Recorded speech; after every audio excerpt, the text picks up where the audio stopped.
ಪ್ರೀತಿಯ ಬಂಧುಗಳೇ, ತಪ್ಪು ಯಾರು ಮಾಡಲ್ಲ ಹೇಳಿ? ನಾನು, ನೀವು ಎಲ್ಲರೂ ಇದಕ್ಕೆ ಹೊರತಾಗಿಲ್ಲ. ಆದರೆ ಕೆಲವೊಮ್ಮೆ ತಿಳಿದು ತಿಳಿದು ತಪ್ಪು ಮಾಡಿದಾಗ ಪಶ್ಚಾತ್ತಾಪ ಕೂಡ ಅದಕ್ಕೆ ಪರಿಹಾರ ಅಲ್ಲ. ಬಂಧುಗಳೇ, ನಾವು ಮಾಡುವ ಕೆಲವು ತಪ್ಪುಗಳು ನಮ್ಮ ಜೀವನನ ಹಾಳು ಮಾಡುತ್ತೆ. ಇನ್ನೂ ಕೆಲವು ತಪ್ಪುಗಳು ಬೇರೆಯವರ ಜೀವನನ ನರಕ ಮಾಡಿಬಿಡುತ್ತೆ. ಕೆಲವೊಮ್ಮೆ ತಿಳಿಯದೆ ತಪ್ಪಾಗುತ್ತೆ. ಹಾಗೆ ಆದ ದೊಡ್ಡ ತಪ್ಪಿನ ಬಗ್ಗೆ ಹೇಳ್ತೀನಿ ಕೇಳಿ. ಅರಿವಿಲ್ಲದಂತೆಯೇ ಚರಿತ್ರಾರ್ಹರಾದವರು, ಅರಿವಾಗದಂತೆ ಮರೆಯಾದವರು. ಅತ್ಯದ್ಭುತವಾದ ಜಗತ್ತಿನ ಚರಿತ್ರೆಯಲ್ಲಿ ಅಭೂತಪೂರ್ವವಾದ ಘಟನೆ ಇದು. ಅಂಥ ಚರಿತ್ರಾರ್ಹ ಘಟನೆಯಲ್ಲಿ ಅರಿವಿಲ್ಲದಂತೆ ಭಾಗಿಯಾದ, ಅನಂತರ ಅರಿವಾಗದಂತೆ ಮರೆಯಾದ ಒಬ್ಬ ವ್ಯಕ್ತಿಯ ನಿಜ ಜೀವನದ ಘಟನೆ ಇದು. ಆತ ಸೇನೆಯಲ್ಲಿ ಒಬ್ಬ ಯುದ್ಧ ವಿಮಾನ ಚಾಲಕ. ಸೇನೆಯ 106 ವಿಮಾನ ಚಾಲಕರಲ್ಲಿ ಆತನೂ ಒಬ್ಬ. 2ನೇ ಮಹಾಯುದ್ಧದ ಸಮಯ. ಅಂದು ಮುಂಜಾನೆ ಆತ ಕೆಲಸಕ್ಕೆ ಹಾಜರಾದಾಗ ಮೇಲಧಿಕಾರಿಗಳು ಅವನ ಬಳಿ ಬಂದು, ಇಂದು ನಿನಗೆ ಜವಾಬ್ದಾರಿಯುತವಾದ ಕೆಲಸ ವಹಿಸುತ್ತಿದ್ದೇವೆ. ಈ ಭೂಪಟದಲ್ಲಿ ಗುರುತು ಮಾಡಿರುವ ಹಾದಿಯಲ್ಲೇ ವಿಮಾನ ಚಲಾಯಿಸಿಕೊಂಡು ಹೋಗು. ನಿನ್ನ ಆಸನದ ಎಡಭಾಗದಲ್ಲಿ 6 ಬಟನುಗಳಿವೆ. ಇಲ್ಲಿ ಗುರುತು ಮಾಡಿರುವ ಊರಿನ ಮೇಲೆ ಹೋಗುವಾಗ 2 ನಿಮಿಷಗಳ ಅಂತರದಲ್ಲಿ ಒಂದೊಂದಾಗಿ ಬಟನುಗಳನ್ನು ಒತ್ತಬೇಕು. ಹಾಗೆ ಒತ್ತಿಯಾದ ನಂತರ ಕೆಳಕ್ಕೆ ಬಗ್ಗಿ ನೋಡಬೇಡ, ಹಿಂತಿರುಗಿಯೂ ನೋಡಬೇಡ.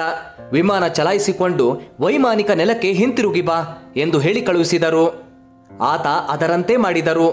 ವೈಮಾನಿಕ ನೆಲಕ್ಕೆ ಹಿಂತಿರುಗಿದಾಗ ಆತನಿಗೆ, ನಿನ್ನ ಇಂದಿನ ಕೆಲಸ ಮುಗಿಯಿತು, ನೀನು ಹೋಗಿ ವಿಶ್ರಾಂತಿ ಪಡೆಯಬಹುದು ಎಂದು ಹೇಳಿ ಕಳುಹಿಸಲಾಯಿತು.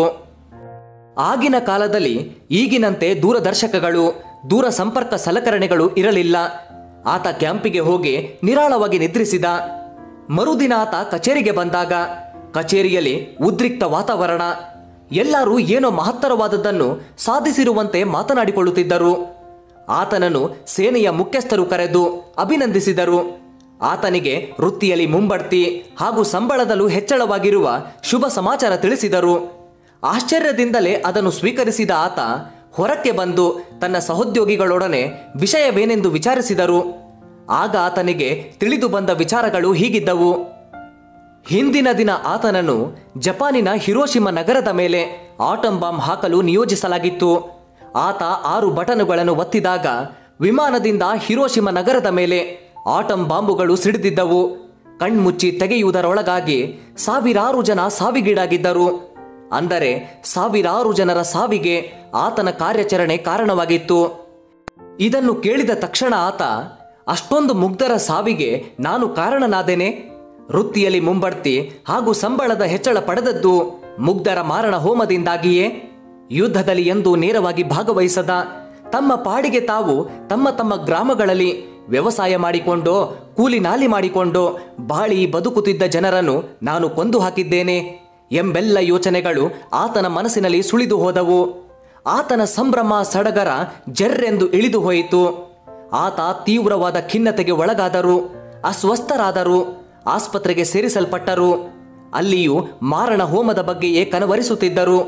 ವರ್ಷಗಟ್ಟಲೆ ಚಿಕಿತ್ಸೆ ಪಡೆದರು.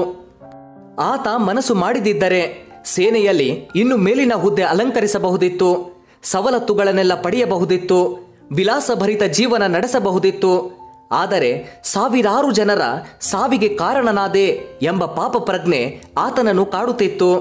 ಅನಂತರ ಆತ ಯಾವುದೋ ಸಣ್ಣದೊಂದು ಆಸ್ಪತ್ರೆಯಲ್ಲಿ ಜನರ ಸೇವಕನಾಗಿ ಕೆಲಸ ಮಾಡುತ್ತಾ ಬದುಕನ್ನು ಸವೆಸಿದರಂತೆ.